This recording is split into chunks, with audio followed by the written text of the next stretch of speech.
capítulo 6.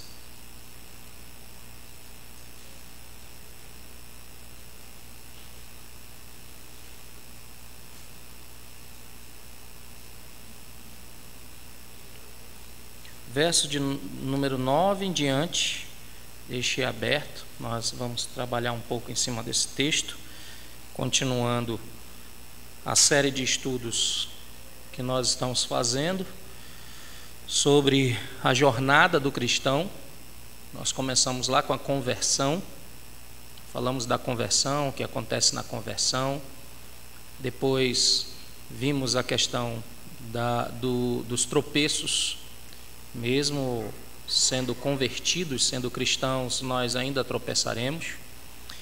Caminhamos depois para as mudanças, mas apesar dos tropeços, nós somos sustentados pelo Senhor com uma mudança de vida. Nós não temos mais como viver de maneira igual como nós vivíamos anteriormente. E na semana passada nós vimos a questão de como Deus fala conosco, ouvindo Deus, né? Então veja que são aspectos da jornada cristã que nós precisamos compreender, e às vezes até mesmo depois de anos de cristãos ainda não temos todas as nuances. E hoje eu pretendo ver com os irmãos acerca de como nós falamos com o Senhor. Então, quando nós nos tornamos cristãos, nós entramos em um relacionamento com o Senhor, com o nosso Criador, e como em qualquer outro relacionamento, a comunicação, ela é importantíssima. Se não houver comunicação, não há de fato um relacionamento. Então, Deus fala conosco principalmente através da Bíblia, né? E nós o ouvimos. Mas Deus também nos ouve, Deus nos escuta, e nós temos esse diálogo com Deus, né? Então é chamado de oração, quando nós entramos em oração com o Senhor. E a oração é simplesmente ouvir o Senhor, falar com Ele, conversar com Ele sobre qualquer coisa que está em nosso coração. Como diz os nossos símbolos de fé, a oração, ela é a expressão dos nossos desejos ao Senhor, né? Então essa conversa é um momento que nós deveríamos nos alegrar, não deveria ser pesaroso, é um momento de privilégio e deve ser algo natural para os filhos de Deus, para aqueles que estão pactuados com Ele, ou pelo menos deveria ser algo natural, né? Mesmo que isso seja um pouco misterioso ainda para algumas pessoas. E como é que eu oro? Então, talvez você possa estar se perguntando, ou talvez já se perguntou sobre isso: como é que eu oro? Parece uma coisa tão simples, mas ao mesmo tempo tão negligenciada, né, que é a oração. Como exatamente eu oro? E não se desanime, porque essa não é uma pergunta que apenas você fez. Até aqueles que andaram com Jesus fizeram essa pergunta. Os discípulos perguntaram ao Senhor: como é que nós oramos? Com a pergunta ou melhor, com o pedido dizendo: ensina-nos a orar, né? Ou seja, como é que nós podemos orar, Senhor? E aí eles pediram para Cristo, né? E a resposta conhecida do Senhor é aquilo que ficou conhecido pelo tempo, pela oração do Senhor aí em Mateus, está nesse evangelho que vos falei, do capítulo 6, a partir do verso de número 9 até o versículo de número 13, o Senhor nos ensina a orar. Então, diz assim: portanto vós orareis assim: Pai nosso que estás nos céus, santificado seja o teu nome, venha o teu reino, faça-se a tua vontade, assim na terra como no céu. Pão nosso de cada dia dá-nos hoje, perdoa-nos as nossas dívidas, assim como nós temos perdoado aos nossos devedores. E não nos deixes cair em tentação, mas livra-nos do mal. Pois teu reino, o poder e a glória para sempre. Amém. Então note como Jesus começa essa instrução. Jesus começa dizendo: vós orareis assim. Então Jesus ele não pretendia que a sua oração modelo, é claro, fosse repetida de uma forma mecânica, meramente, como se fosse algo do tipo de um encantamento mágico, onde você repete essas palavras e as coisas vão acontecer ou sua oração é ouvida. Não é assim. Então ele nunca quis que essa oração modelo fosse algo que nós dizemos na igreja enquanto nós estamos pensando em outra coisa. Enquanto a nossa mente vagueia, os nossos lábios estão falando ou pronunciando isso. A oração do Senhor tem a intenção de nos dar diretrizes, de nos dar um trilho, por assim dizer, uma estrutura básica e conteúdo fundamental de como deve ser a nossa oração, de como ela deve ser norteada. Então, eu acredito que há bastante flexibilidade, mas nós devemos orar dessa forma. Então nós vamos olhar aqui algumas coisas. A primeira coisa que nós temos é: Pai nosso que estás no céu. Jesus começa dessa forma, a oração começa com uma visão adequada de quem é Deus. É assim que começa a oração. A oração ela começa com essa visão adequada, ela começa com o entendimento de quem é Deus e de como Ele é. Ele é o nosso Pai. É assim que começa. Então ele estava falando no idioma aramaico, Jesus estava falando em aramaico aqui, e a palavra aramaica para pai é Abba. Abba, pai. Então Abba era o nome que uma criança pequena usaria para chamar o seu pai. Seria um termo mais íntimo, um termo mais próximo. E ao começar essa oração, Jesus começa dizendo: Pai nosso, mostrando essa relação. Então Jesus está nos ensinando a nos aproximarmos de Deus com esse mesmo senso de familiaridade, de pertencimento, se aproximar do Senhor com esse senso de pertencer à família de Deus e de que Ele é o nosso Pai. Ele quer que nós entendamos que o Deus para quem nós estamos orando, o Deus com quem nós estamos falando, com quem nós estamos dialogando, cuida de nós da mesma forma como um pai cuida dos seus filhos, como um pai cuida da sua família. É claro que alguns, por causa do mundo caído que nós temos hoje, não têm essa referência, né? E às vezes até pode ter uma referência presente, mas o pai negligencia exatamente aquilo que deveria fazer. Mas quando nós pensamos nisso, nós deveríamos pensar, mesmo na presença ou na ausência, há um Pai que é superior aos que nós conhecemos no nosso cotidiano. Mas Ele também é o nosso Pai. Ele não apenas é o nosso Pai, mas é o Pai celestial, ou o Pai que está no céu. E isso daqui, então, Jesus está nos ensinando que nós nunca podemos esquecer que o nosso Pai também é o Deus que criou todas as coisas. E porque Ele criou todas as coisas, Ele está acima da criação. Ele sustenta todas as coisas pela palavra do seu poder, que apenas falou e tudo passou a existir. Ele nos ensina, então, a nos aproximarmos de Deus não apenas com uma familiaridade, quando Ele fala de Pai. Veja como ele une as duas coisas. Quando ele fala sobre o Pai, ele está falando de familiaridade. Mas quando ele junta isso com esse Pai que está no céu, ele quer que nós tenhamos sim uma familiaridade, há um aspecto dessa amizade, mas também há um aspecto de assombro, de tremor, de reverência, de admiração, porque é um Deus que está acima de todos. É um Deus que está acima de todos os pais, ou o Pai que está acima de todos os pais. Então Jesus ele nos ensina a começar a nossa oração com Pai nosso que estás nos céus. E nós devemos orar com essa mistura de familiaridade e reverência.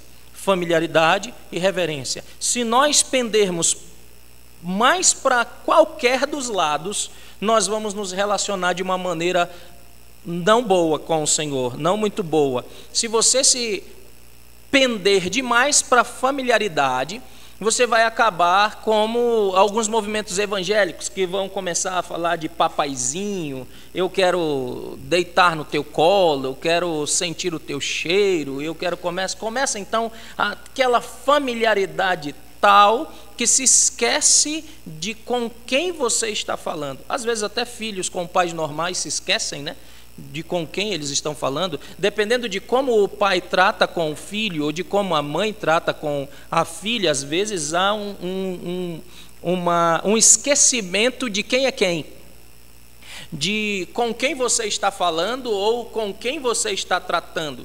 Isso muitas vezes pode ser culpa ou do pai ou do filho, mas o fato é que muitas vezes isso se perde. E se isso se perder, então, ou seja, o senso de reverência, o senso de temor, de assombro com quem nós estamos falando, se isso se perde, então nós perdemos uma boa relação com o Senhor. Por outro lado, se você esquece o lado da familiaridade e pende apenas para o lado do assombro, do temor, do tremor, da reverência, você também não se relaciona de uma maneira boa com o Senhor. Você vai começar a ver Deus como um carrasco, como quem você deve ter uma maneira muito fixa, muito rígida de tratar as coisas, como muitas vezes os fariseus faziam. E então atavam fardos pesados nas costas das pessoas e assim eles não moviam um dedo sequer para ajudá-las. Então não esqueça disso. Jesus está nos ensinando esses dois aspectos. Um aspecto de familiaridade, um aspecto de reverência. Então, foque primeiro e principalmente em Deus. É isso que ele começa a nos ensinar. Jesus, então, entra na oração propriamente dita. Na primeira metade da oração, nós vemos que nós devemos focar primeiro e principalmente em Deus e não em nós mesmos. Veja, o Senhor está nos ensinando a orar. Então, a primeira coisa que eu preciso aprender em relação à oração, que eu pertenço à família de Deus, que eu tenho uma familiaridade, e nesse sentido, por isso que Hebreus diz para nós chegarmos confiadamente ao trono da graça, em tempo de recebermos a bênção necessária. Mas, por outro lado, não nos esquecermos com quem nós estamos falando com o Senhor de toda a glória. E quando o Senhor começa a oração propriamente dita, ele então nos ensina que nós devemos focar principalmente em Deus e não em nós mesmos. E isso fica claro na maioria das traduções da Bíblia, mas a oração do Senhor, ela é composta de uma série de imperativos. E imperativos, geralmente nós estamos acostumados a dizer que imperativos são apenas comandos ou ordens, né? Mas o imperativo, ele também tem um aspecto de chamar, ou ele seria quase um vocativo, um aspecto do vocativo de chamar. Então nós temos aqui os imperativos, que significa uma declaração ou um comando, por assim dizer. E na oração do Senhor nós temos o chamado para Deus. Aqui nós estamos invocando o Senhor, nós estamos chamando o Senhor, e esse é o imperativo. E para que nós estamos chamando Deus? Para que nós estamos usando esse imperativo? Para que Ele haja, para que Ele faça alguma coisa. Mas não estamos pedindo para Ele agir principalmente a nosso favor. Note isso. E quando nós entendermos isso, a oração ela muda, viu, irmãos? Quando nós entendemos essas coisas, a oração muda. Veja, o Senhor está nos ensinando a não pedir principalmente em nosso favor ou inicialmente. Nós estamos pedindo para Ele agir principalmente ao seu próprio favor. Então note, em nossa oração nós estamos pedindo que Deus haja de uma forma que Ele mesmo seja glorificado. Então me diga como Deus não há de responder essa oração. Nós estamos orando para que Deus seja glorificado. Nós estamos pedindo que Deus haja de maneira que as pessoas louvem a Ele e honrem a Ele. Porque o primeiro pedido é: santificado seja o teu nome. Então o primeiro desses imperativos é esse. E santificado é uma palavra antiga que significa santo ou sem pecado. E quando nós nos referimos ao nome de Deus, então nós estamos falando sobre quem Ele realmente é. E o nome representa a própria pessoa.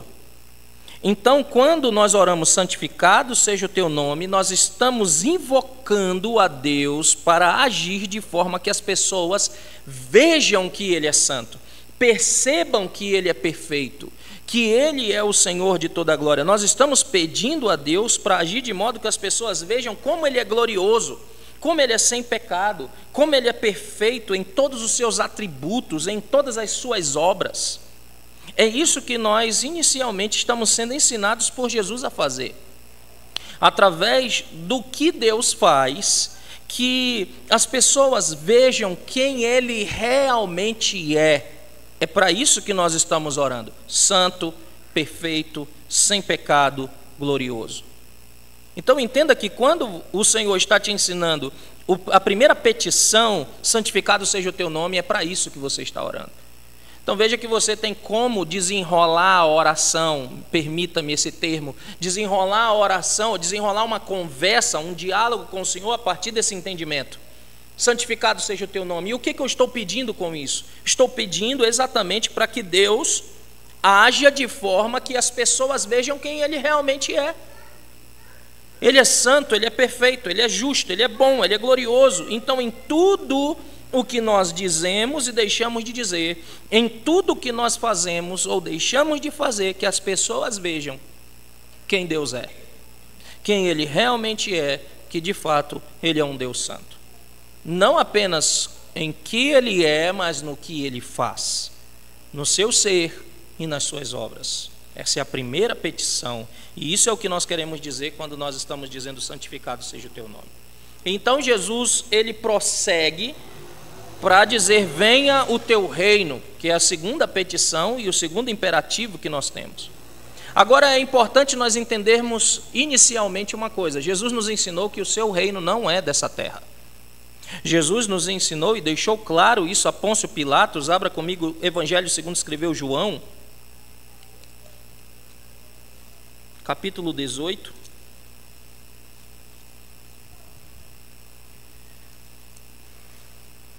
No verso de número 36.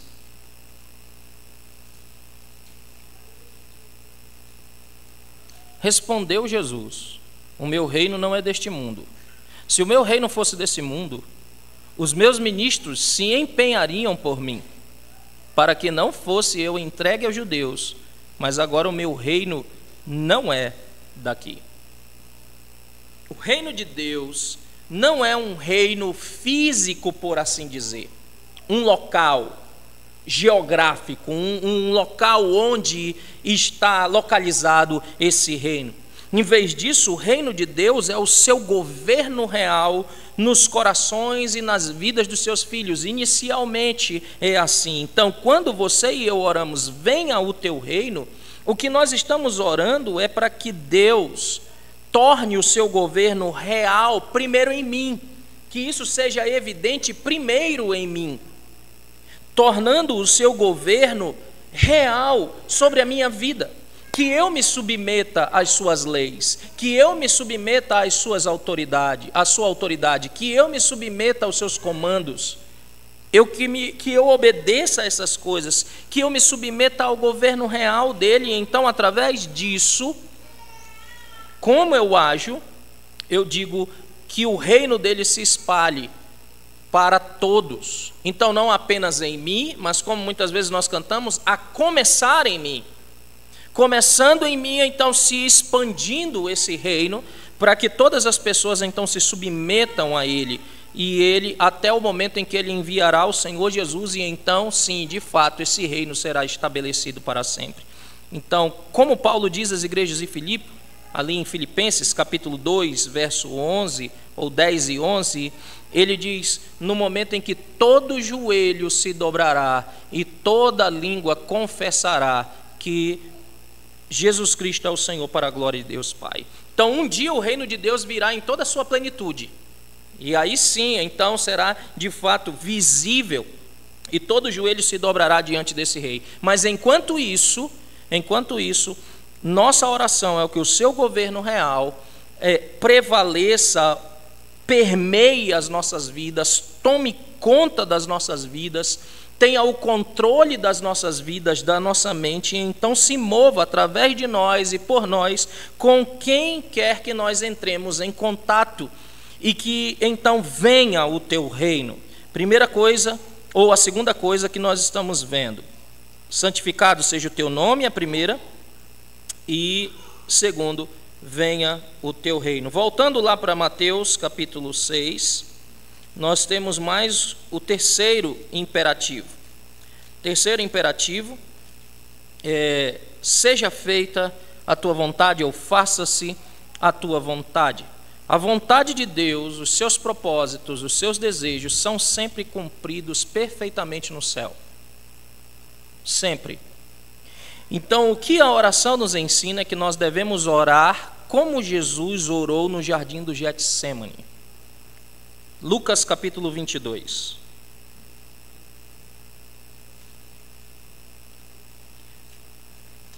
Lucas 22, 42.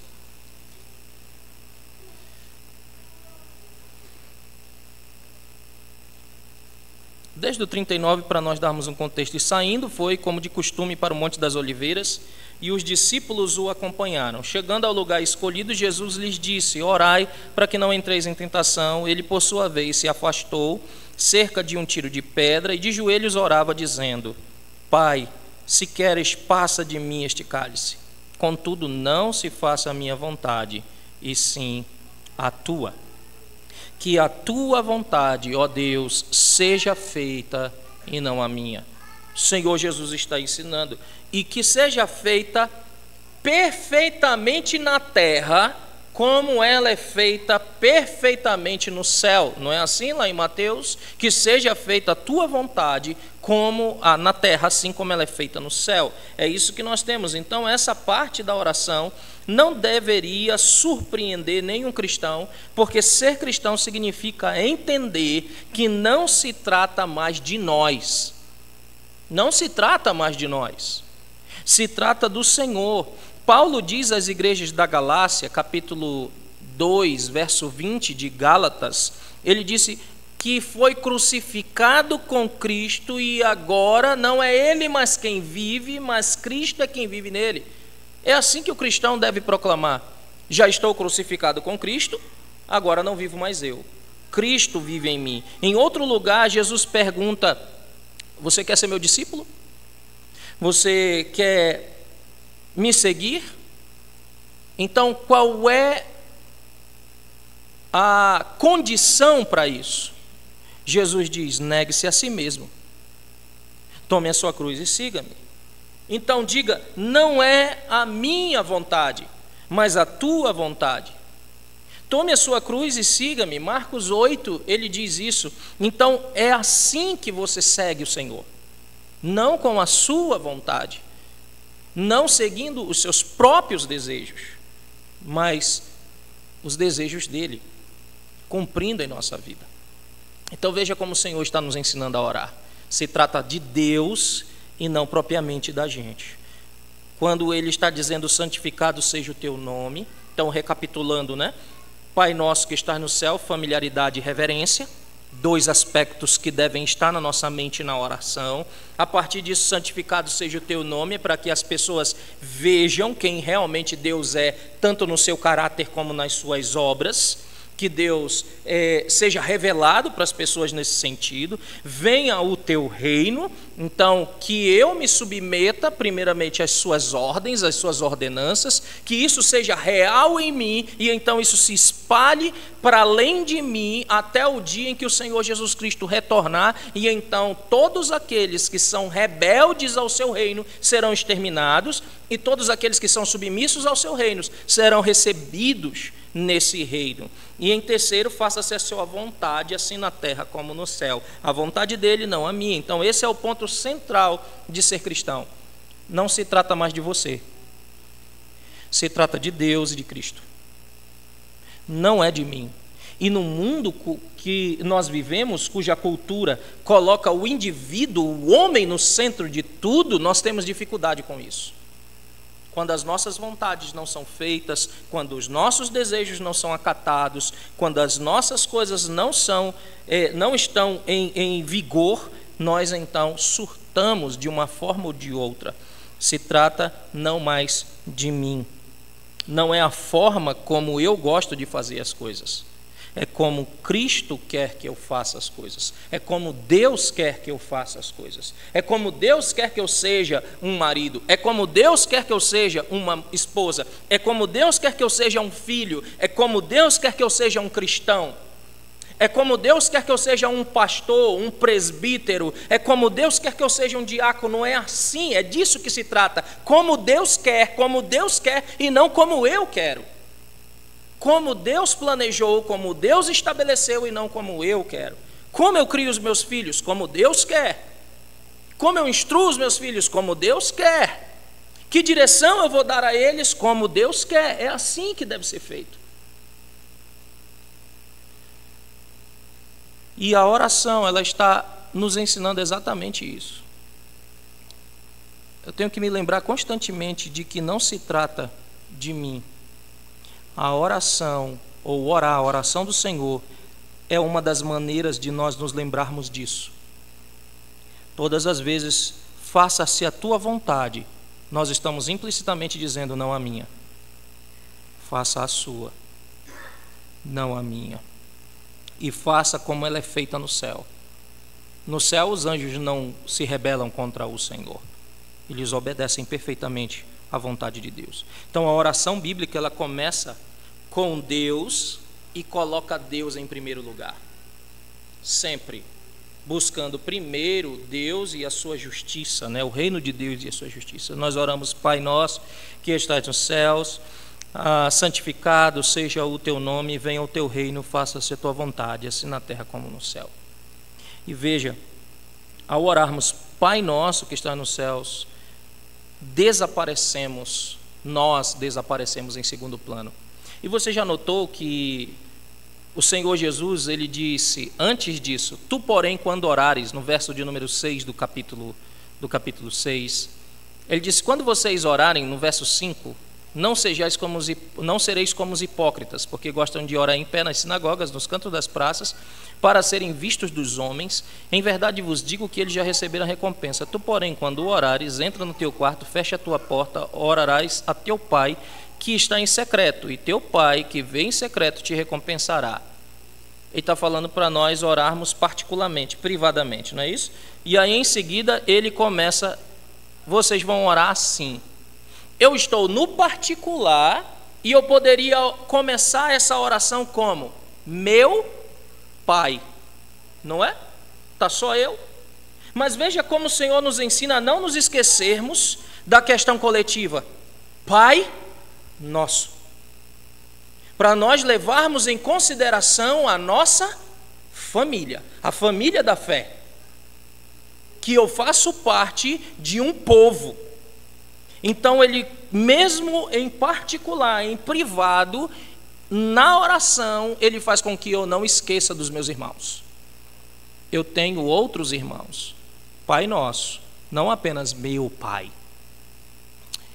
Então as nossas vidas deixam de ser sobre o que nós fazemos, sobre quem nós somos e mais sobre o que Deus faz, sobre quem Deus é, através de nós. A oração então nos ensina que nós começamos adorando a Deus, louvando por quem Ele é e por que Ele fez. Nós temos aqui, nessa segunda agora, nesse ponto de virada, no verso de número 11, apesar de falar de algumas das nossas necessidades, o Senhor nos ensina agora sobre dependência de Deus.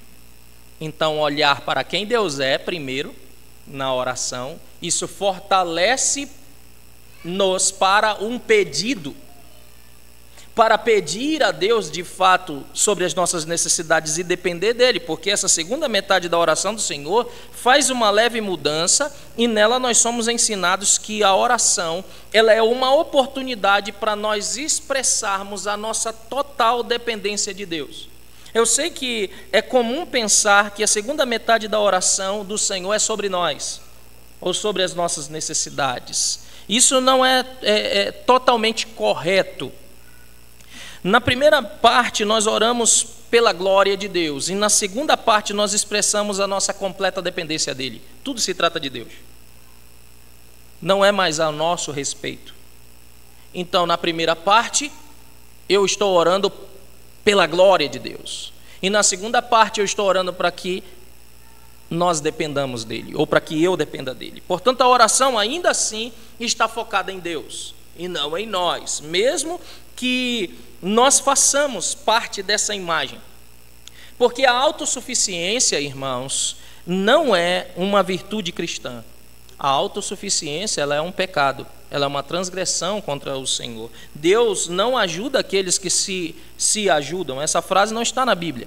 Deus ajuda aqueles que, nas palavras do salmista, clamam: Tu és a minha rocha, Tu és o meu esconderijo, Tu és o meu libertador, Tu és a minha salvação. Quando eu sou atacado, quando eu estou em tempos difíceis, ou tempos difíceis, é a Ti que eu recorro. É a Ti que eu suplico, e sob ou debaixo das Tuas asas eu me escondo. Você já viu como um pintinho, quando ele está com medo, como ele faz? Corre para debaixo das asas. É assim que nós deveríamos fazer. Quando eu estou com medo, ansioso, quando eu estou triste, quando eu estou aflito, quebrado, é para debaixo das asas do Senhor que eu tenho que correr. E essa oração, ela nos ensina isso.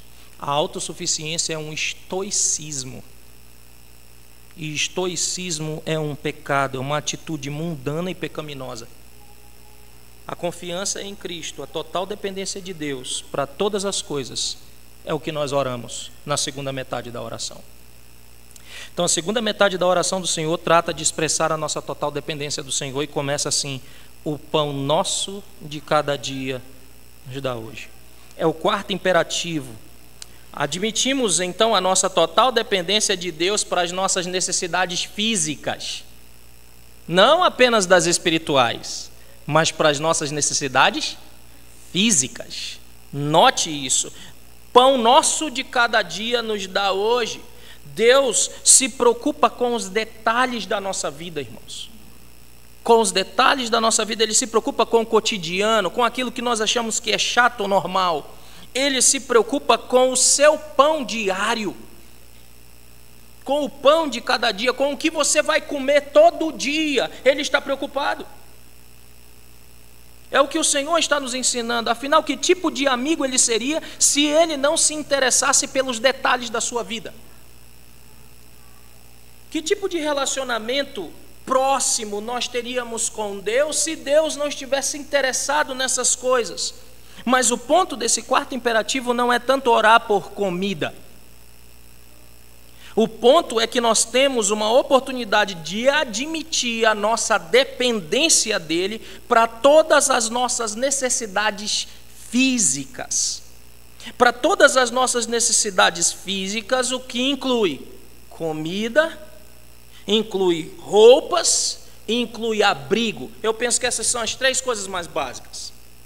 Você se veste, você come e você tem onde repousar ou reclinar a cabeça. Então, as três coisas, esse é o ponto que Jesus discute mais tarde, aqui mesmo no capítulo de número 6. Note como as coisas estão conectadas. Então, antes ele está falando para você entrar e orar em secreto, mas não esquecer que você faz parte de uma família e que ele é o pai dessa família, que ele sustenta. E então, mais para diante, ele vai começar a falar para você não ficar de olho nos tesouros da terra, para que você não tenha os olhos de trevas, mas os olhos de luz, para que você não tenha dois senhores. E a partir disso ele diz: não ande ansioso com as coisas dessa vida. E aí, nessa parte, ele vai falar basicamente do quê? Comida, roupa e abrigo. Então, são as três coisas. No versículo 25, ele diz o seguinte, do capítulo 6: por isso vos digo, não andeis ansiosos pela vossa vida, quanto ao que haveis de comer ou beber, nem pelo vosso corpo, quanto ao que haveis de vestir. Não é a vossa vida mais do que o alimento e o corpo mais do que as vestes? Então o Senhor, depois no verso 31, ele está dizendo o seguinte: portanto não vos inquieteis dizendo, que comeremos, que beberemos, ou com o que nos vestiremos? Ele está indagando essas coisas. Não andeis ansiosos falando sobre estas coisas. E aí ele vai dizer, porque os gentios é que procuram todas estas coisas, pois o vosso Pai Celeste sabe que necessitais de todas elas. Você já viu que ele começa Pai na oração, e agora ele está dizendo de novo, Pai Celeste sabe, Pai nosso que está no céu. E agora no verso 31, ou no verso 32, ele está dizendo, pois o vosso Pai Celestial, o vosso Pai a quem vocês acabaram de aprender como orar, sabe do que vocês necessitam. E porque ele sabe, e vocês devem saber que ele sabe, como vocês devem agir diante disso? É o que ele vai falar no verso 33. Como é que eu devo saber ou agir diante do conhecimento de que esse Pai Celestial cuida de todas as coisas e sabe de tudo que eu necessito? Como é que eu devo agir? Buscando, em primeiro lugar, o reino de Deus e a sua justiça. E todas estas outras coisas vão sendo acrescentadas. Então, se eu trabalho buscando o reino de Deus e a sua justiça. Se eu estudo buscando o reino de Deus e a sua justiça. Porque se eu vivo ou se eu morro, eu sou do Senhor, e é assim que eu devo viver. Mas buscais primeiro o reino de Deus e a sua justiça, e todas estas coisas vos serão acrescentadas. Portanto, ele conclui no verso 34, não vos inquieteis com o dia de amanhã, pois o amanhã trará os seus cuidados, basta ao dia o seu próprio mal. Interessante isso. Não vos preocupeis com o dia de amanhã, pois o amanhã se preocupará consigo mesmo. Basta hoje. Segurança é uma ilusão, é o que o Senhor Jesus está dizendo.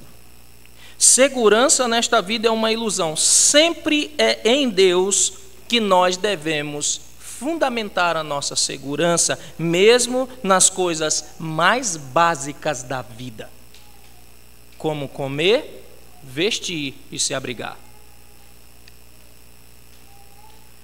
Note, porém, que nas promessas da Escritura, Deus quer nos dar nossas necessidades, não os nossos desejos. Ele quer nos dar as nossas necessidades, não os nossos desejos. Muito embora, às vezes, os nossos desejos estão em harmonia com as nossas necessidades, e então as nossas orações são respondidas dessa forma. Mas veja, na Escritura, Ele quer nos dar o que nós precisamos, não necessariamente aquilo que nós desejamos, como disse um escritor moderno. Então nós somos chamados a orar pelo nosso pão diário, não por um pão de um ano inteiro, o pão diário. E às vezes eu me pego orando pelo pão anual. Às vezes eu me pego orando dizendo, ó Deus, faça isso ou aquilo para que eu não precise me preocupar, para que eu tenha mais tempo para isso ou para aquilo outro. E então o que eu realmente estou orando é, Deus, eu não quero confiar em Ti agora, eu não quero ter que depender do Senhor diariamente. No final das contas é isso. Então eu prefiro ter dinheiro suficiente na conta no banco para eu não ter com que me preocupar com o resto do ano.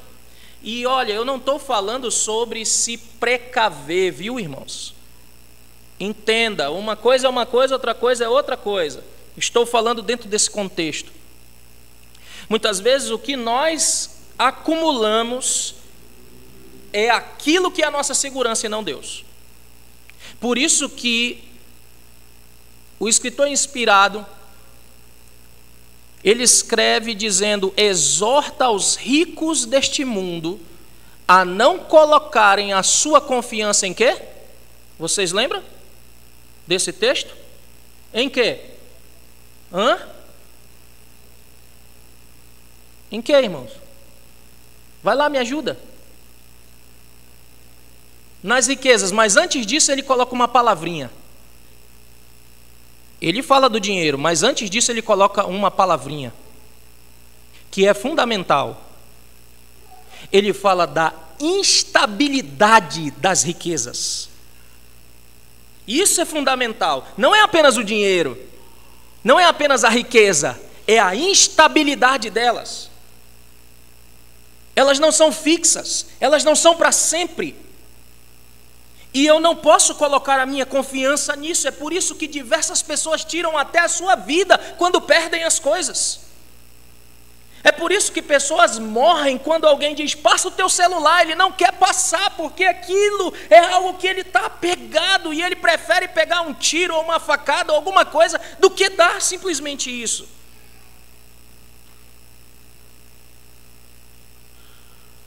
E é nessas horas que a gente começa a ver como é que a gente está apegado nas coisas. Leva,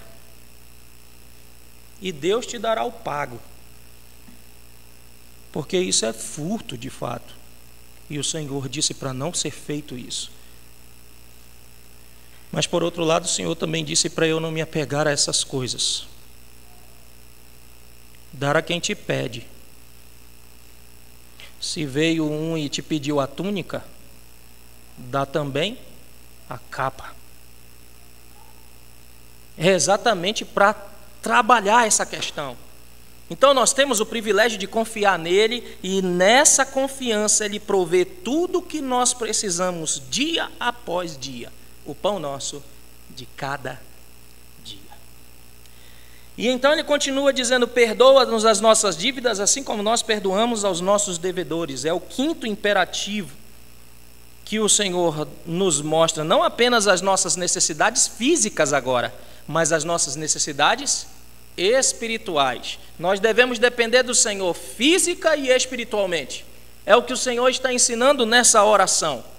Então assim nós devemos orar, perdoa-nos as nossas dívidas, assim como nós perdoamos os nossos devedores. Uma transgressão é como uma dívida contra o Senhor. Então, Deus, perdoa-me o que eu te devo, assim como eu perdoei as outras pessoas que me devem. Jesus não está falando de dinheiro ou de favores. Não é sobre isso. Jesus está retratando aqui o nosso pecado como uma dívida. Como uma dívida, e uma dívida que nós devemos a Deus, e o pagamento dessa dívida, que é o perdão, vem apenas de quem? De Deus. Impressionante isso, né? Você pode estar familiarizado com outras traduções da Bíblia que usa a palavra, em vez de dívida, ofensas. Perdoa as nossas ofensas, assim como nós perdoamos aqueles que nos ofendem, ou os nossos ofensores. Ambas as traduções fazem o mesmo ponto, ou trabalham o mesmo ponto, que nós devemos vir diante do trono da graça de Deus e pedir que Ele nos perdoe, assim como nós perdoamos as pessoas que pecaram contra nós. Agora preste atenção numa coisa, irmãos. Você já se perguntou alguma vez, quando você estava lendo isso daqui?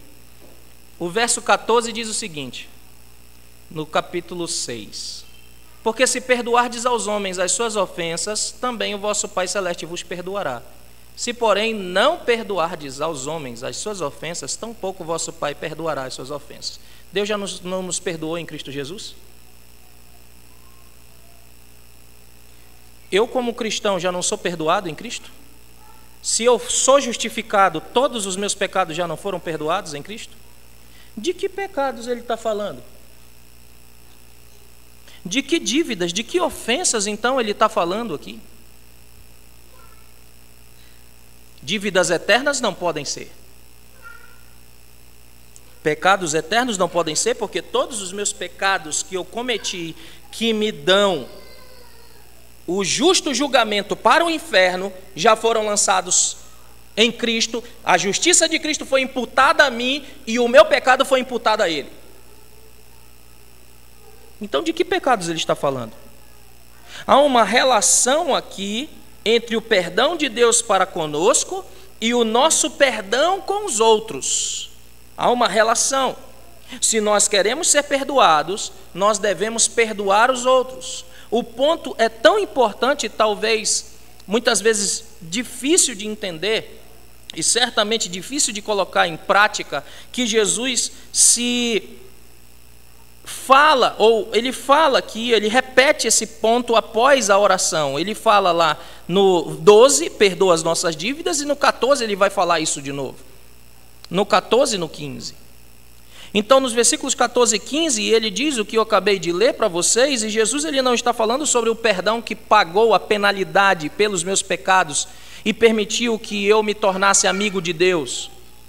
Porque se ele estivesse falando desses pecados, primeiro eu não estaria chamando Deus de Pai. Eu não estaria na sua família, porque eu seria seu inimigo, não seu filho, seria seu inimigo. Então esses pecados, eles foram perdoados eternamente. E Jesus, ele está falando então sobre um pecado diário, contínuo. Esses nossos pecados que nós tropeçamos, que são temporais ainda, que ainda não nos livramos. É desses que o Senhor está falando. Um pecado que ainda persiste na vida do crente, que atrapalha a qualidade do nosso relacionamento com Deus, que atrapalha a nossa relação. Se nós não perdoarmos, Ele não perdoará os nossos pecados diários e contínuos. Não é assim? Pessoas pecam contra nós, mesmo sendo crentes, não é? Ou não é assim? Mesmo sendo crentes e verdadeiros crentes, vão pecar contra nós. Irmãos nossos vão pecar contra nós. E nós, sendo crentes, pecaremos contra o Senhor. Porque nós ainda estamos nesta velha criação e estamos aguardando com esperança e anseio a glorificação, onde o corpo que é para a minha morte será glorificado. E então, para sempre, eu não tropeçarei mais contra o Senhor. Como resultado, então, uma parede é erguida entre nós e Deus. Esse relacionamento é arranhado. Esse relacionamento que nós temos com Ele. E começa a ficar uma coisa muito chata, muito pesada. Você começa a se desanimar nas coisas, para as coisas celestiais. E às vezes você é um crente. Eu estou falando de crente, viu, irmão? Estou falando de alguém que de fato tem frutos dignos de arrependimento e que passa por essa situação. Então esse pecado acaba numa barreira relacional que prejudica a nossa amizade entre nós e Deus, nós com o Senhor. Eu não gosto de ser portador das más notícias, mas você será ofendido de uma maneira pecaminosa, de várias formas.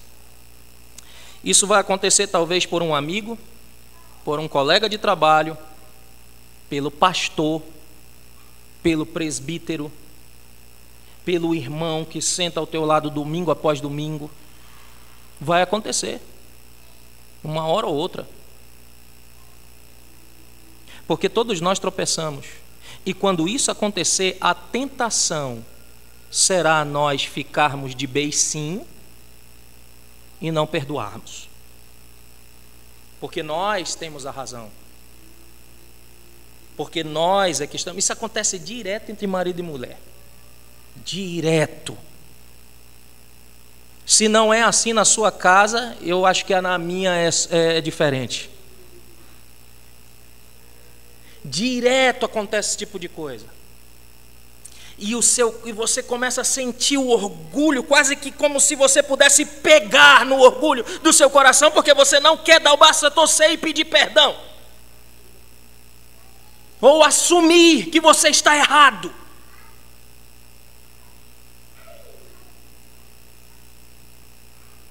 Então eles me machucaram, ou ela me machucou, ou ele me machucou, e eu não vou perdoar até que eles venham rastejando até mim, ou até que eles venham e falem exatamente aquilo que eu quero que eles falem. Eu preciso ver arrependimento, né? Eu preciso ver que de fato eles estão arrependidos. Se eu não ver algum arrependimento, eu não vou perdoar. Então eu não vou perdoá-lo até que pelo menos eles admitam, ou ele ou ela admita que fez uma coisa errada.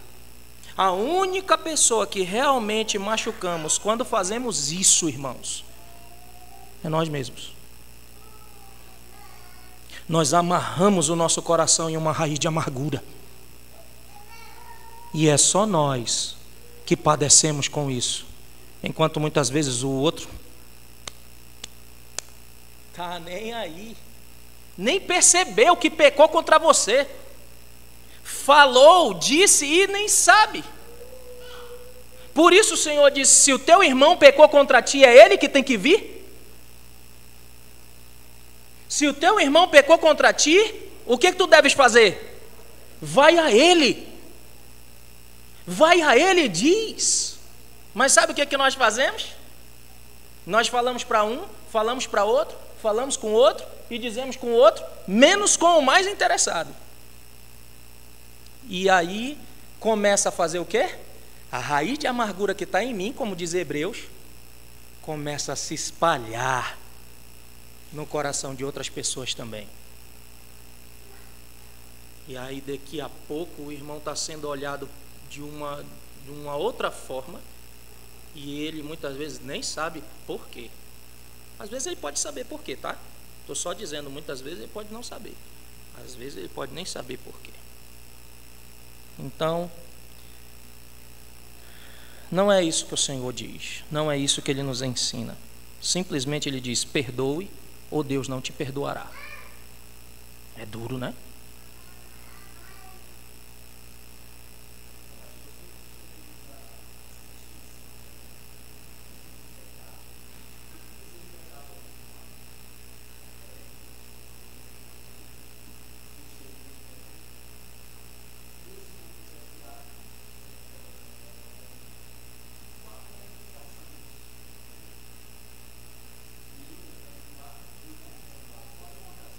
Vou chegar lá. Chegar lá. Então, uma das coisas é, Deus não me perdoando, o que acontece? Permanece-se uma barreira entre nós e Deus, não é isso que diz a Escritura? Os nossos pecados fazem separação entre nós e Deus? Você já leu o texto que diz: olha, maridos, comunguem da vida com a esposa de vocês, vivam a vida comum do lar, para que as vossas orações não sejam interrompidas. Então tá no pé de briga, tá a coisa acontecendo, aí você dobra o joelho para orar, parece aquela secura, vai nada, parece que você está jogando palavras só ao ar, de fato. Então há uma ranhura, e enquanto você não perdoa, é interessante isso. O Senhor Jesus nos diz: se tu foi ofertar, tu lembrou, o que tu deve fazer? Deixa lá e vai correndo te reconciliar com teu irmão. Por quê? Porque não há adoração verdadeira, não haverá adoração de fato se você não fizer isso. Há uma barreira entre você e Deus, porque há uma barreira entre você e o seu irmão. João, ele diz: como é que eu posso dizer que eu amo a Deus se eu aborreço meu irmão? Deus eu não vejo, e eu estou aborrecendo meu irmão que eu vejo. Eu não tenho como declarar dizendo eu amo a Deus de fato, porque quem ama a Deus também deve amar o seu irmão.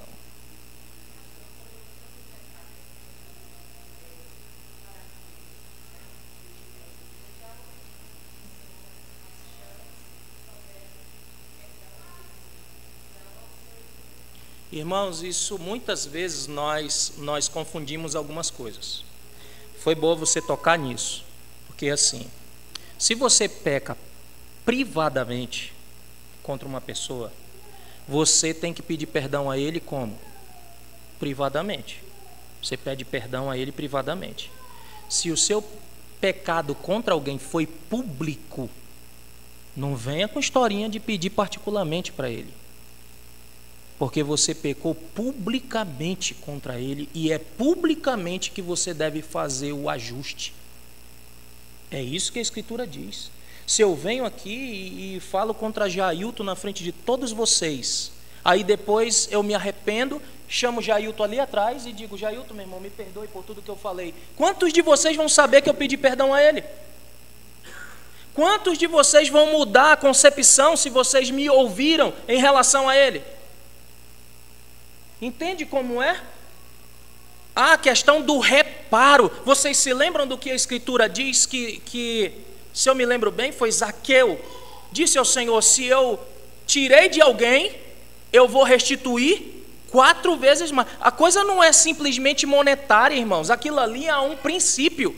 Vocês se lembram de um sermão que eu falei sobre isso aqui? Muitas vezes a questão não é só, meu irmão, me perdoe, o que eu posso fazer para reparar o dano? Porque há algumas transgressões que nós cometemos contra outras pessoas que acarretou perdas emocionais, perdas físicas, financeiras e entre outras coisas. E eu preciso então repará-las. Uma confiança foi quebrada. Como é que eu posso restaurá-la? Então, se você quebrou a confiança de outrem, você deve dizer: como é que eu posso restaurar essa confiança que eu tinha antes com você? Me diga, por favor.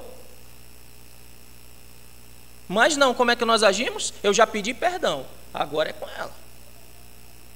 Nós continuamos no nosso salto de orgulho sem nos humilharmos, porque nós não entendemos perdão. E respondendo o que você falou, todo pecado é cometido contra Deus, mas se foi direcionado especificamente ao irmão, você precisa pedir perdão a ele. E o princípio eu falei anteriormente. Se tu vieste ofertar, tu lembrou, o que tem que fazer? O vento derrubou esse negocinho aí. Se tu lembrou, vai fazer o quê? Vai até ele. Porque não tem como tu te relacionar com Deus se tu ainda estiver em falta com teu irmão. Não tem. Vai continuar uma barreira. E é sobre isso, essa é uma das implicações que nós estamos vendo aqui. Nessa relação com Deus. E enquanto isso não ocorrer, vai haver essa rachadura, essa ranhura. Entende? E aí vai acontecer basicamente o que aconteceu com o salmista no Salmo 32. O que ele diz? Enquanto ele calou, enquanto ele ficou duro, a força dele foi se esvaindo. O pecado foi nutrindo o vigor que ele tinha espiritualmente, até o ponto dele ficar como sequidão de estio, terra rachada, sem água nenhuma. Entende como a coisa é? Não é simplesmente eu vou repetir a oração e pronto. Deu para responder aí alguma coisa? Mais ou menos. Do que? Sim, ela não é eterna, ela é temporal. Sim. Sim. No momento, Deus vai me conduzir ao arrependimento em algum momento. Deus vai me conduzir ao arrependimento em algum momento. Davi passou 1 ano endurecido com o seu próprio pecado até o dia que ele foi confrontado pelo profeta. Diga, minha irmã.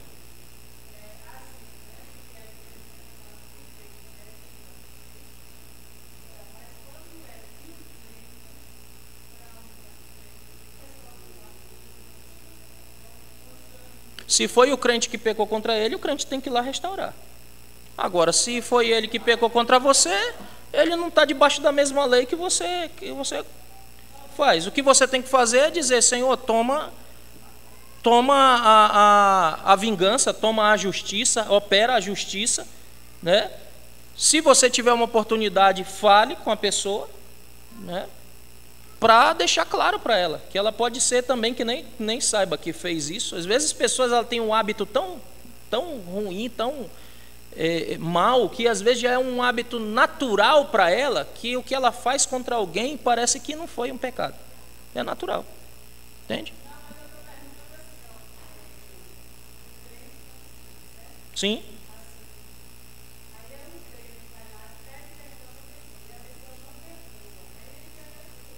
Você fez o que você tinha que fazer, né?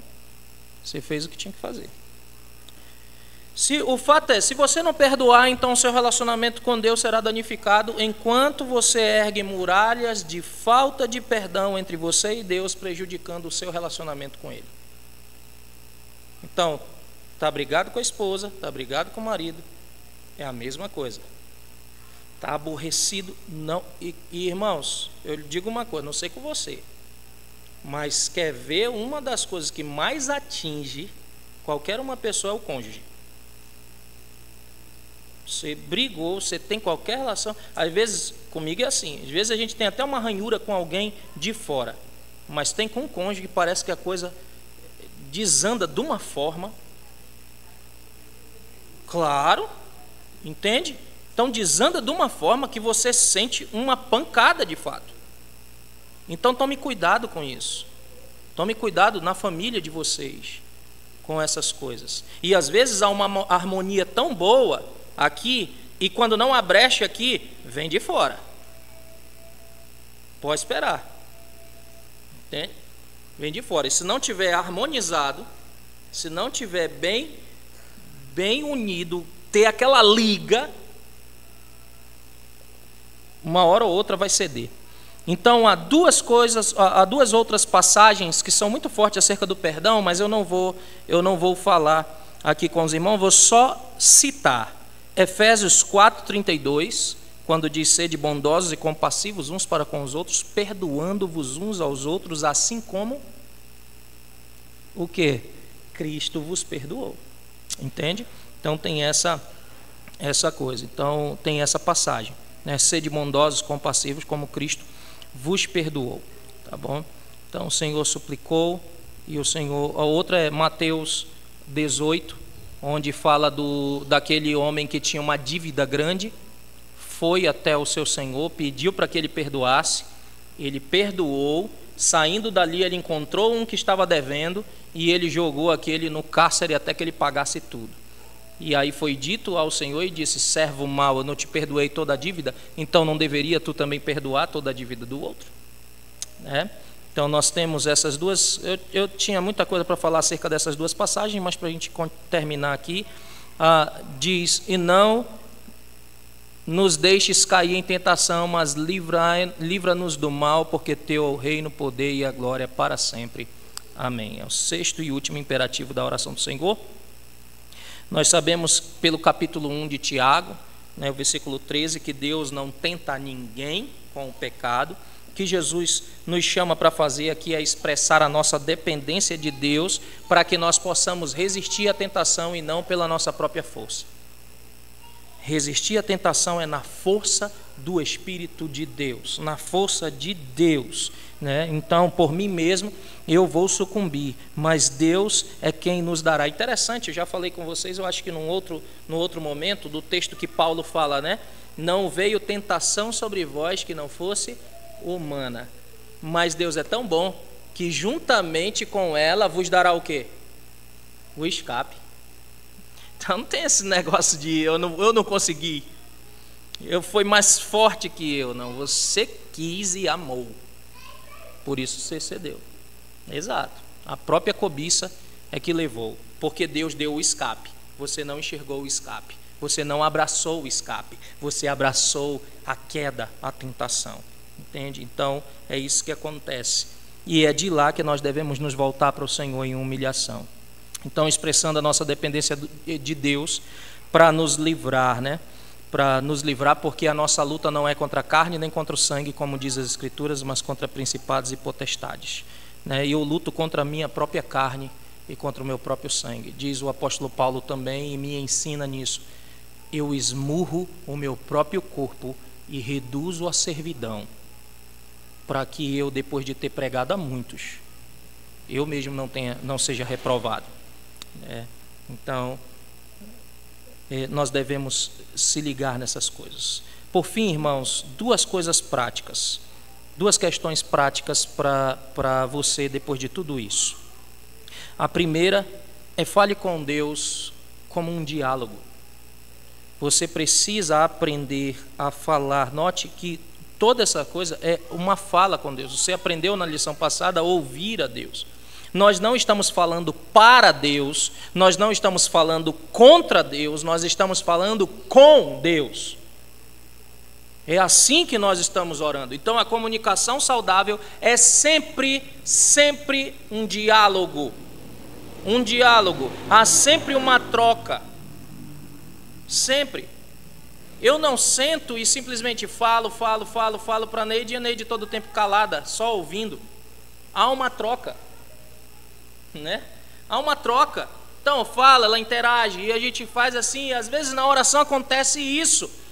O Senhor traz, por seu bondoso Espírito, textos das Escrituras à nossa mente. O Senhor traz, às vezes, lembrança de pessoas na nossa mente, onde o Senhor está falando para nós orarmos, ou algo que Ele está tratando conosco por meio das Escrituras. Há um diálogo que nós precisamos entender sobre estas coisas. Sabe, irmãos, uma das coisas com as quais eu mais luto na oração é que a minha mente dispersa muito. Muito, a minha mente dispersa e vagueia e parece que eu nem estou dialogando com Deus. Será que eu sou o único? Certamente não.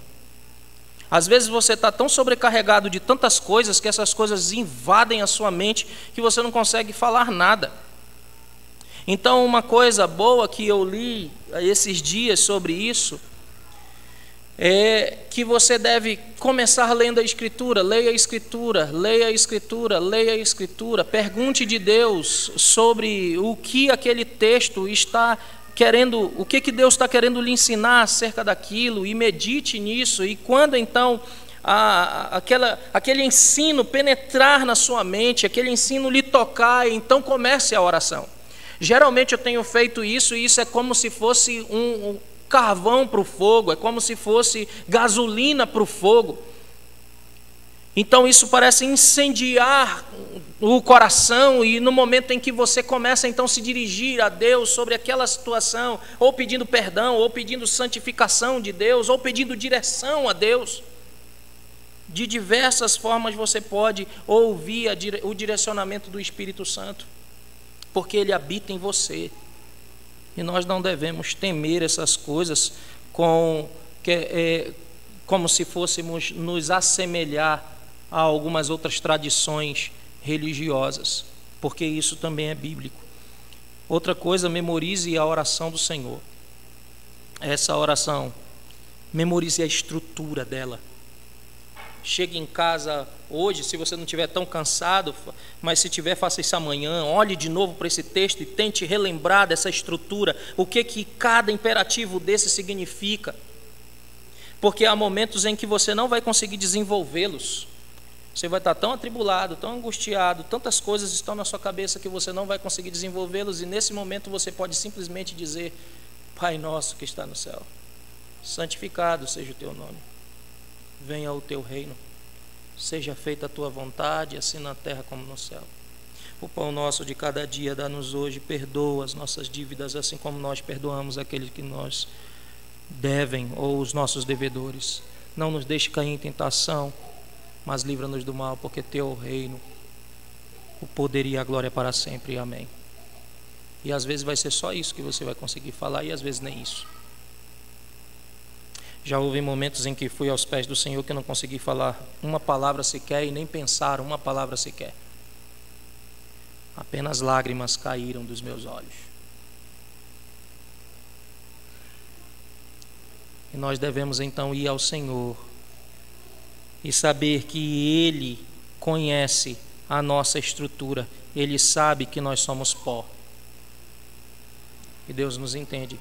Diz o escritor aos Hebreus que Cristo foi tentado em todas as coisas, sem pecado algum.